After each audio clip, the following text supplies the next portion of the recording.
المنتخب الجزائري ب10 لاعبين، ولكن بأكثر من 10 أرواح وبأكثر من 10 أنفاس. على الجهة اليسرى الكرة لجوكيتش، صعبة صعبة صعبة صعبة صعبة صعبة صعبة صعبة. أوه لا لا، يا فوزي شوشي، يا فوزي شوشي، صديت كل الكرات الا هذه. معلش قد 10 دقائق، معلش قد 10 دقائق.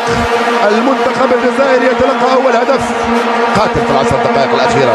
الكره لم تكن قويه من طرف اللاعب كورين، يفتح مجال التسجيل. روبين كورين يفتح مجال التسجيل لصالح المنتخب السلوفيني من كره صعبه. حليش يطلب من رفقائه التركيز اكثر، الهدوء اكثر.